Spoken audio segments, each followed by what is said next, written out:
E olha só, o Oriente Médio está em alerta máximo. No sábado, os Estados Unidos atacaram instalações nucleares iranianas e o Irã revidou rapidamente, disparando mísseis contra a maior base militar americana no Catar. Essa ofensiva iraniana levanta sérias questões sobre os próximos passos. O Catar já avisou que se reserva o direito de retaliação, enquanto o Irã alega que suas ações visam apenas garantir sua segurança. A tensão aumenta ainda mais com uma mensagem direta da Guarda Revolucionária iraniana a Israel. Para desvendar esta complexa e perigosa dinâmica, fique comigo até o final. Não se esqueça de curtir esse vídeo e se inscrever aqui no canal para não perder nenhuma atualização. Agora vamos para a matéria.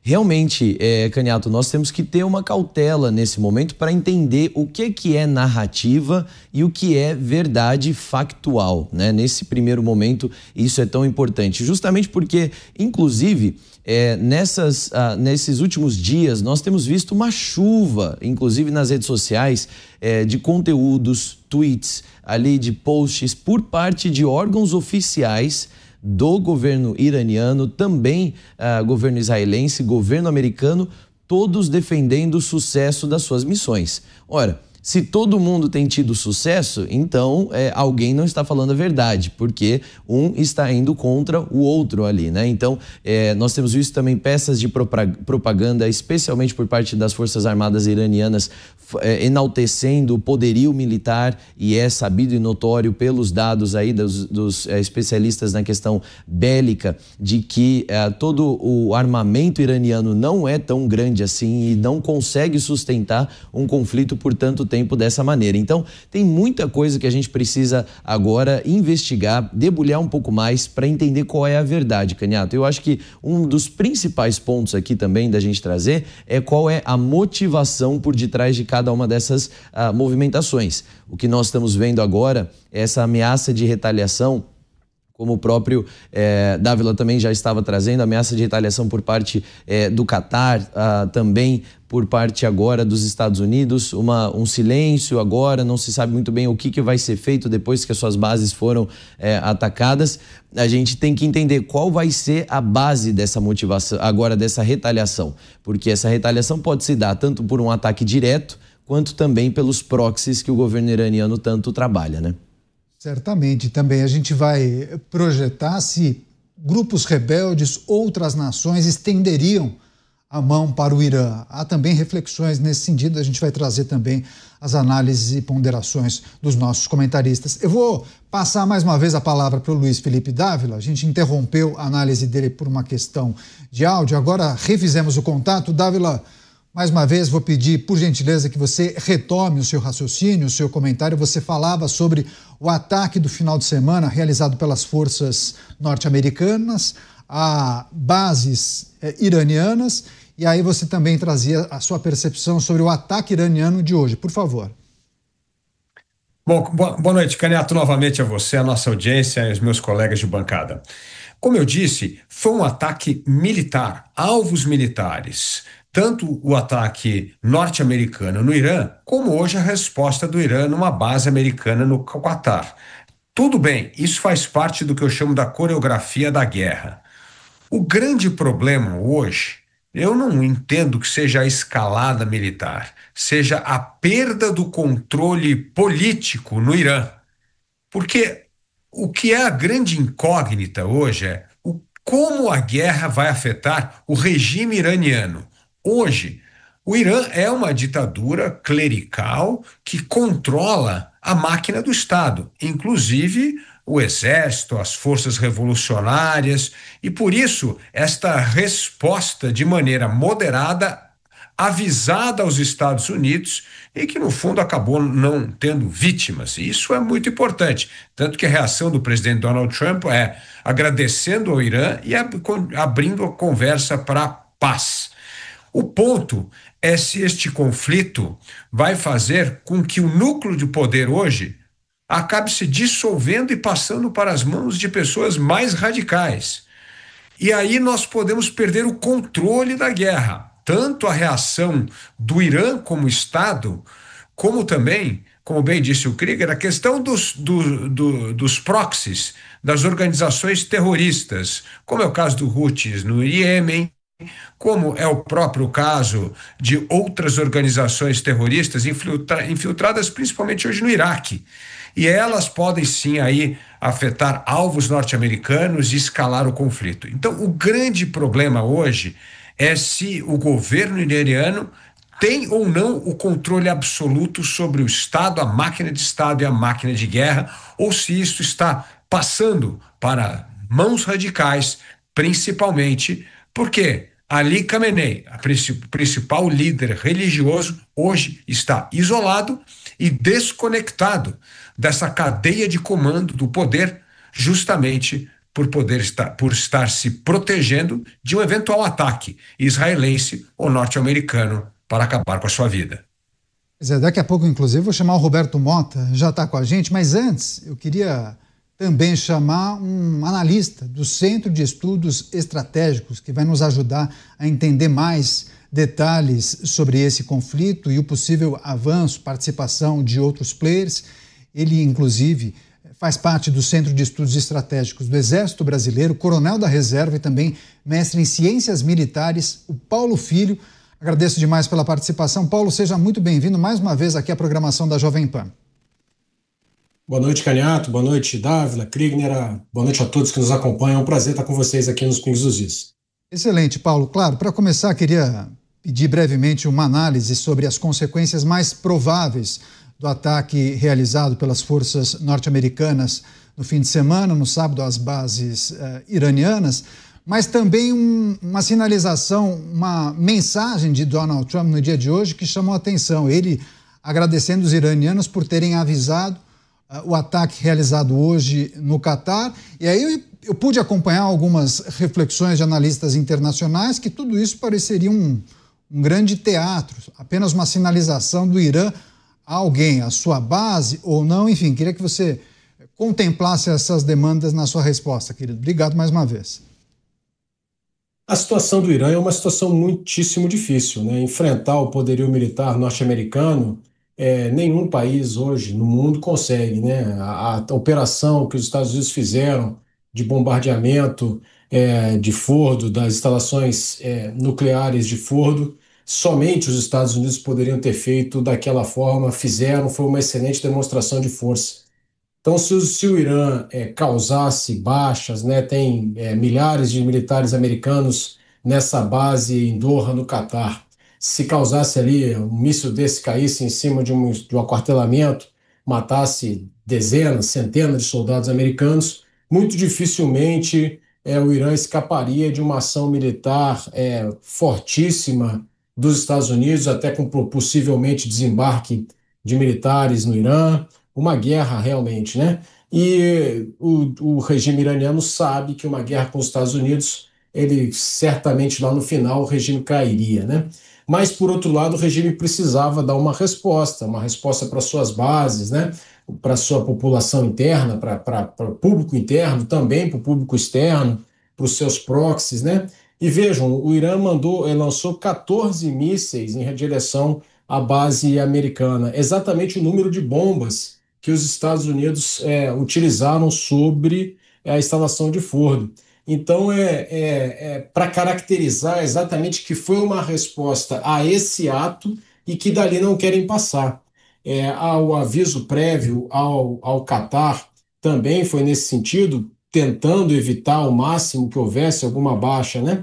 Justamente para não haver um enfrentamento aos Estados Unidos. Os Estados Unidos, por outro lado, também não querem essa guerra. O presidente Trump já deu repetidas declarações, né, que era uma ação pontual contra as instalações nucleares de produção, né, de instalações nucleares do Irã, para evitar ou retardar ou destruir o programa nuclear iraniano, e por ali ficava os Estados Unidos. E essa própria mensagem que foi citada aqui por vocês já hoje, da Guarda Revolucionária Iraniana, dizendo agora somos para Israel, né, agora dizendo somos nós dois, é uma mensagem também para os Estados Unidos, para que os Estados Unidos entendam que não vai haver mais reação contra interesses americanos e que a reação do Irã se concentrará apenas nos israelenses. Então, são os iranianos fazendo uma manobra estratégica, né, para tentar evitar o confronto com os Estados Unidos e manter o confronto apenas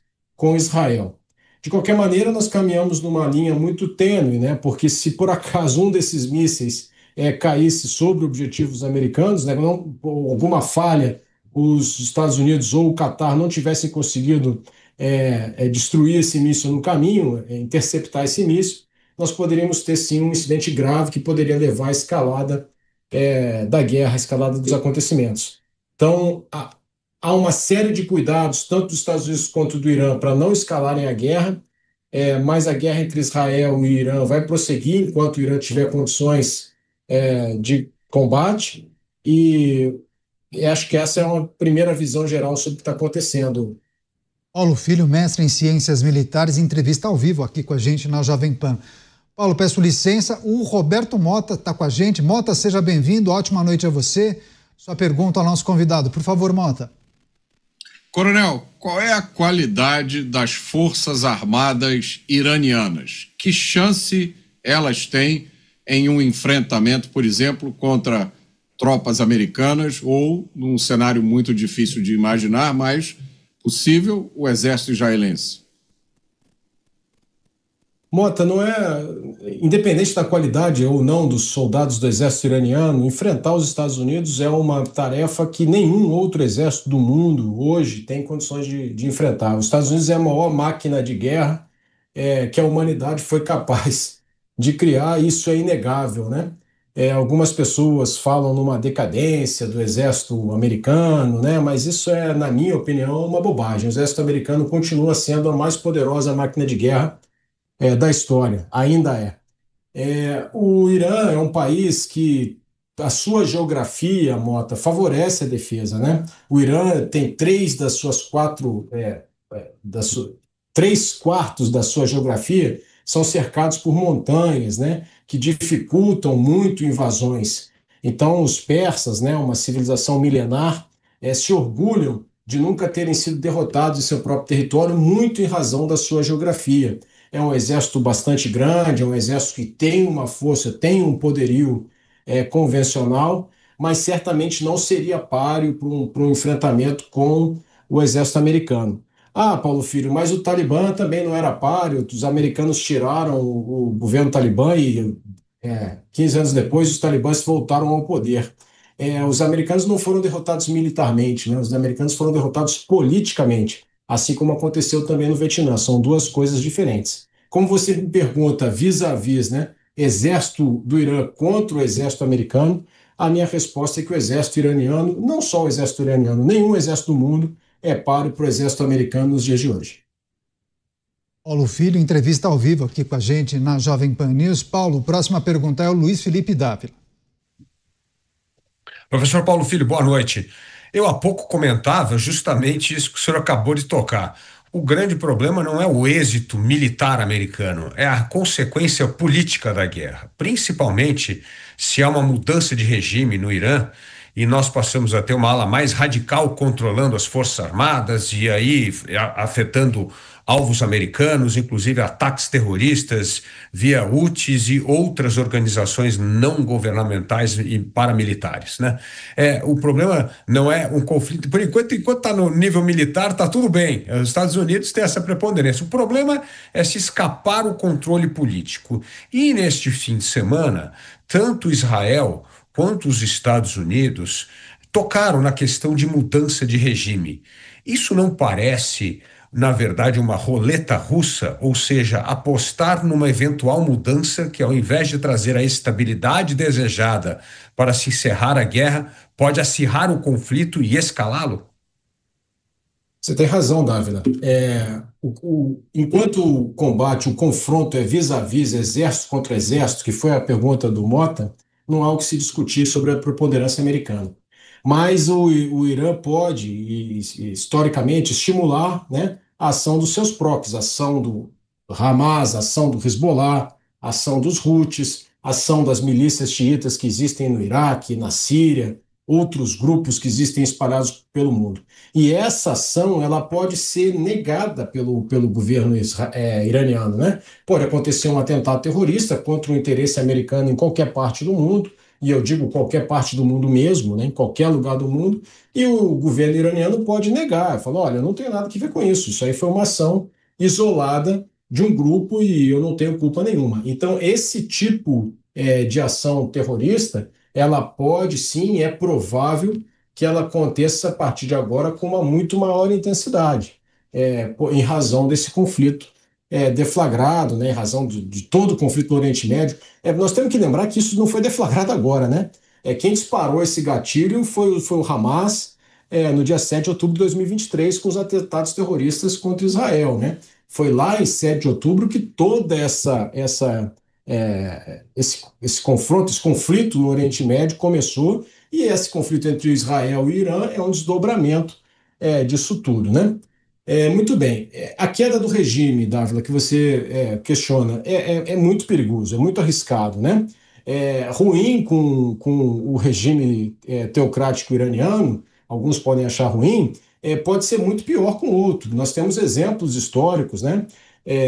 Na Síria, agora ninguém sabe o que vai acontecer com a queda do Bashar al-Assad, mas na Líbia, no Iraque, né? Os países que houve os movimentos da Primavera Árabe, a gente não sabe o que vem pela frente, né? Então é sempre uma instabilidade.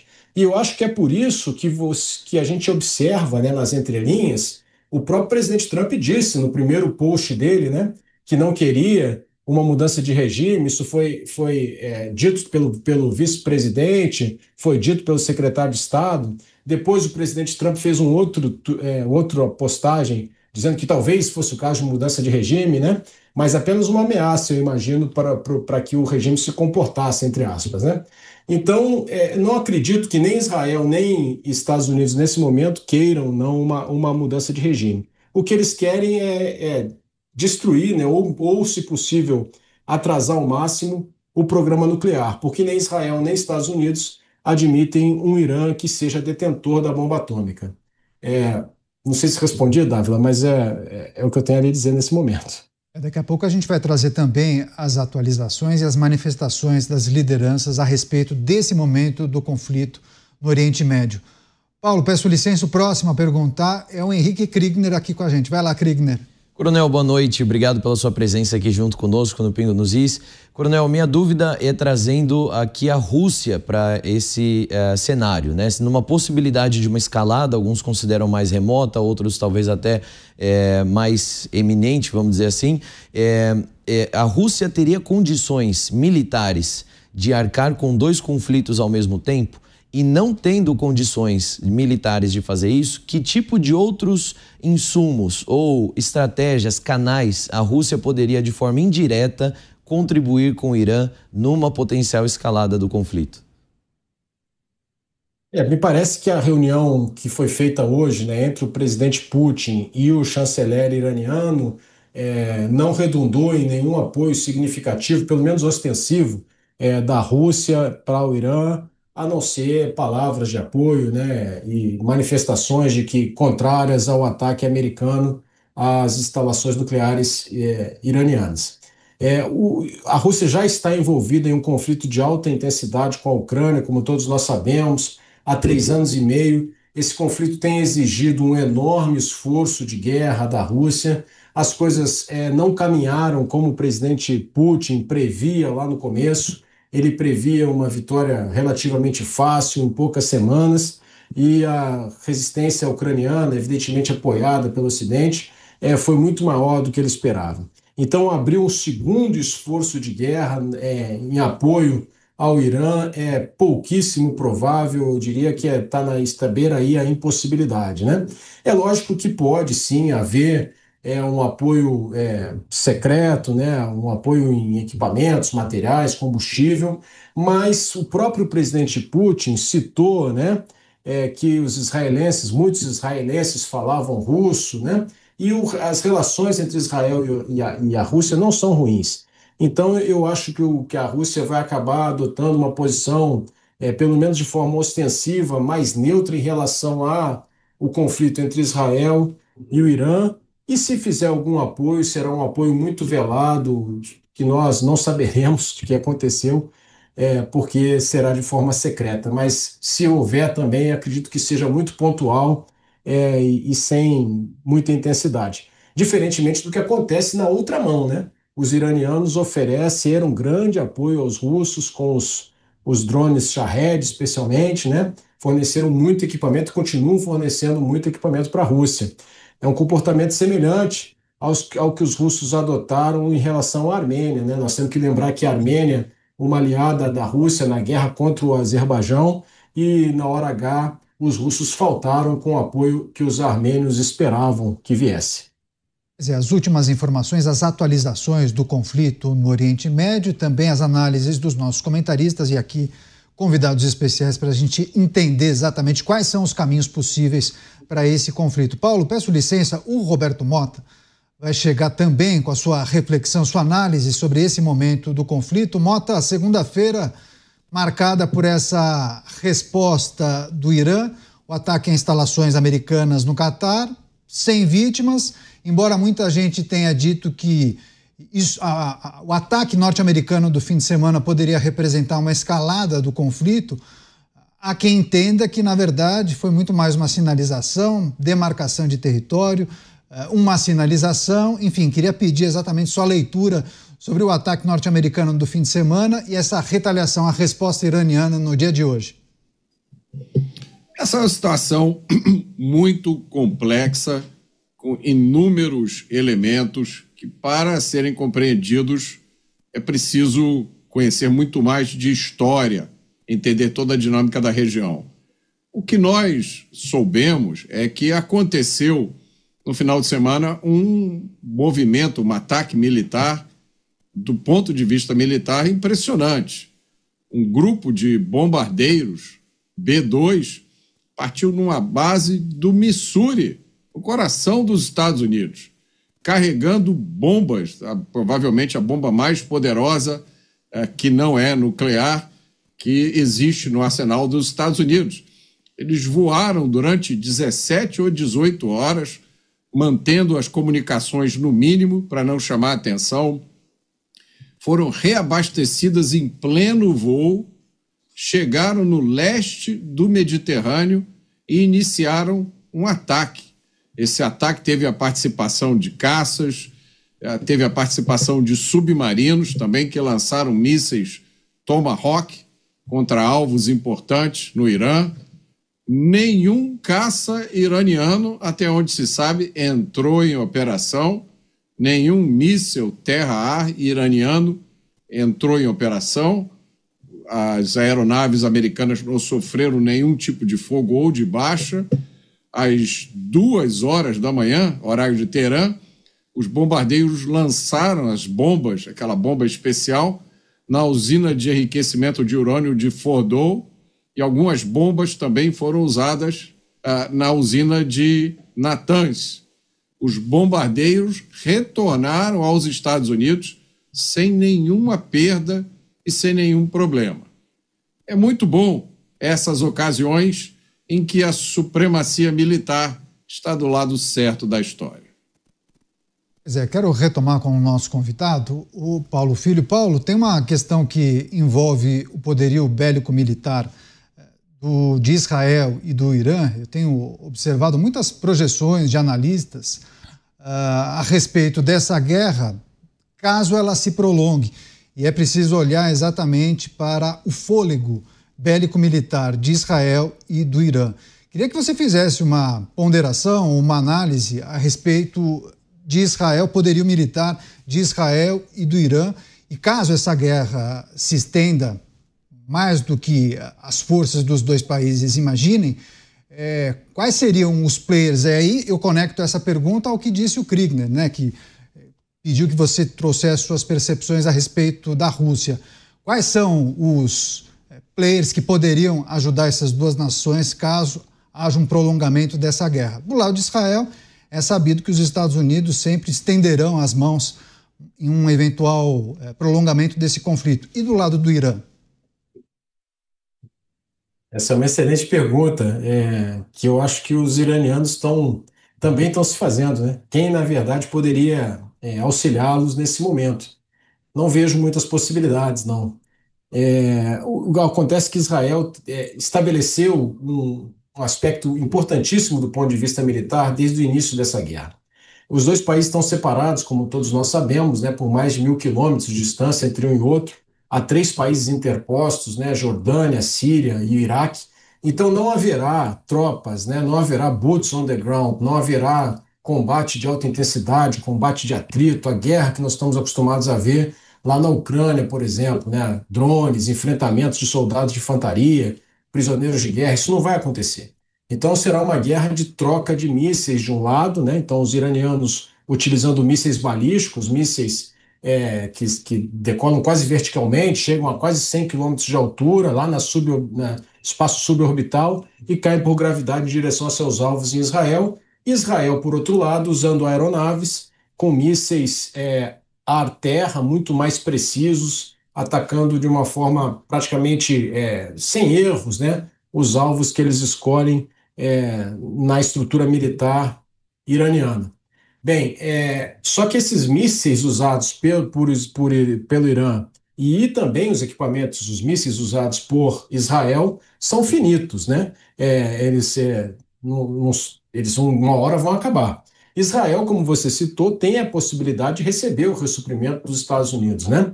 E tem uma base industrial de defesa muito competente, capaz de manter a produção dos principais equipamentos militares, das principais munições, que aparentemente têm sido bem protegidas pela melhor defesa antiaérea do mundo, que é a defesa antiaérea israelense. O Irã, por outro lado, teve a sua defesa antiaérea completamente suprimida logo nos primeiros 2 dias de guerra.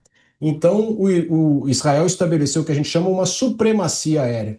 Israel consegue voar sobre o território iraniano com muita facilidade e aí alvejar as fábricas de munição, alvejar os lançadores de mísseis, né?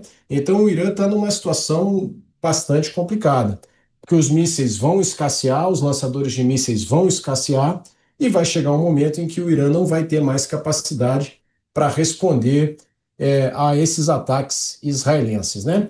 O primeiro-ministro Netanyahu disse hoje que Israel está bastante próximo de atingir seus objetivos. Os objetivos listados pelo primeiro-ministro Netanyahu são 2: destruir o programa nuclear iraniano. Com esse ataque americano a Fordow, isso já está praticamente alcançado, né? Há pouco mais a se fazer nesse sentido.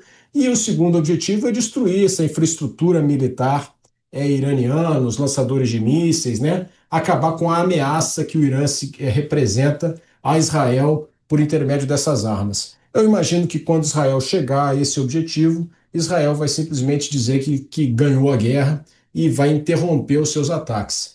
A partir daí, o Irã vai ter muito pouco a fazer, na minha opinião.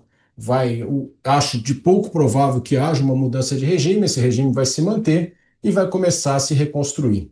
A partir daí surge uma outra coisa muito perigosa, né? Qual que é essa outra coisa muito perigosa? O regime pode chegar à conclusão, e provavelmente chegará à conclusão, que a única forma de se defender é fazer a mesma coisa que a Coreia do Norte fez, é efetivamente ter a bomba e perseguir com muito mais afinco ainda a construção da bomba nuclear. Não se tem certeza, né, se o urânio enriquecido que estava lá em Fordo, se as centrífugas foram efetivamente destruídas. Se fala aí que essa parte desse material foi retirado antes do ataque. Há informações, inclusive, da inteligência israelense nesse sentido, que foram divulgadas pela imprensa internacional. Então, o risco que nós temos é, depois da cessação das hostilidades, o regime iraniano se dedicar com muito mais afinco à construção da bomba, o que significa que nós estamos só fazendo um parênteses nesse conflito e que ele vai recomeçar lá na frente algum dia. Muitas facetas dessa guerra, entrevista especial com o Paulo Filho, ele é coronel da reserva e também mestre em ciências militares. Paulo, mais uma pergunta agora do Luiz Felipe Dávila. Professor Paulo, a pergunta agora me parece: qual será a reação dos demais estados no Oriente Médio? É interessante que houve quase um silêncio sepulcral nessa história do Oriente Médio. As nações do Oriente Médio não se manifestaram, parece que até estavam torcendo para o que Israel estava fazendo, ao atacar o Irã para destruir uma potência que poderia se tornar militar e nuclear no Oriente Médio e desestabilizar a região. Mas agora também estão muito preocupados com o comércio do petróleo na região, que pode afetar dramaticamente a receita desses países. Qual é o posicionamento político-militar desses países do Oriente Médio vis-à-vis a esse conflito Irã-Estados Unidos-Israel? Nós temos uma rivalidade grande entre o Irã e a Arábia Saudita, né? A Arábia Saudita, como líder dos países árabes, os países do Golfo, predominantemente sunitas, né? E os xiitas, liderados, o Irã como principal líder dos xiitas, né? O país que era o aliado do Irã, o maior aliado do Irã na região, era a Síria, do governo Bashar al-Assad, mas que, embora não fosse xiita, né, fosse alauíta, era um país que tinha uma aliança, né, com o Irã. E agora a milícia Houthi, que conquistou a parte principal do Iêmen, né, governa de fato o Iêmen, então os Houthis do Iêmen também são aliados iranianos. Os demais países não são aliados do Irã. Na verdade, há uma grande rivalidade entre sauditas e iranianos que foi, de certa forma, amainada, né, com o retorno das relações diplomáticas que aconteceu recentemente, se não me engano, em 2023 ou 2022, intermediada, aí, inclusive, pela China. A China fez essa intermediação dessa reaproximação entre sauditas e iranianos.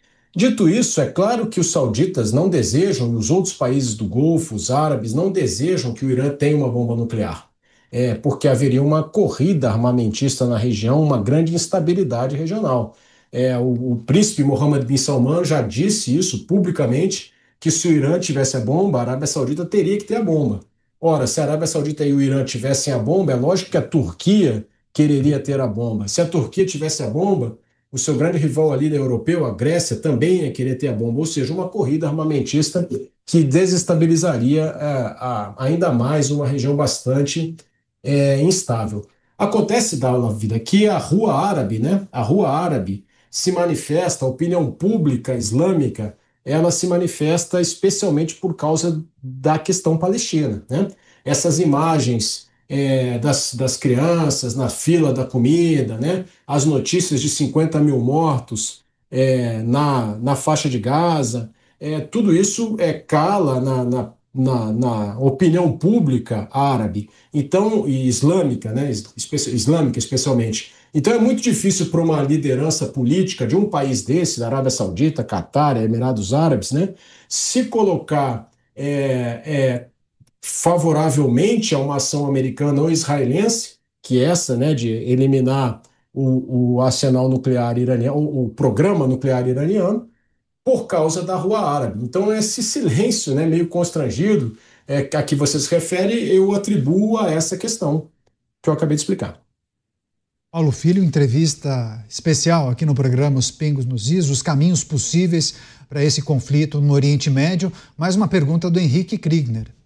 Coronel, eu tenho a impressão que muitas vezes essa chamada Rua Árabe, né, não tem uma mobilização em questão de solidariedade ao povo palestino, por exemplo, no exemplo que o senhor citou, ou uma mobilização na autopreservação desses povos, mas sim uma mobilização no ódio, repulsa, ou enfim, como a gente quiser colocar aqui, a Israel e ao povo judeu, né? Talvez muito mais latente do que até o próprio solidariedade ao povo palestino, uma vez que o povo palestino não consegue nem mesmo cruzar a fronteira para a Jordânia ou para o Egito, são rejeitados ali também por esses países árabes também.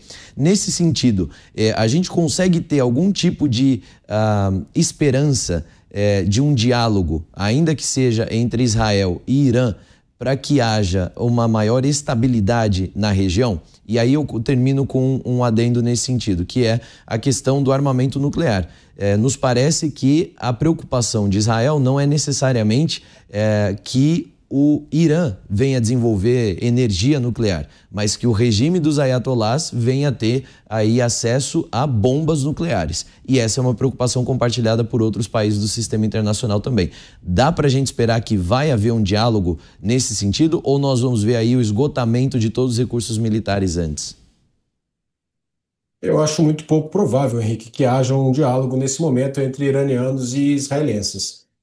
Como você disse, o Israel tomou essa atitude, né, aproveitou o momento. O que aconteceu? Né? Como eu disse, tudo começou em 7 de outubro de 2023.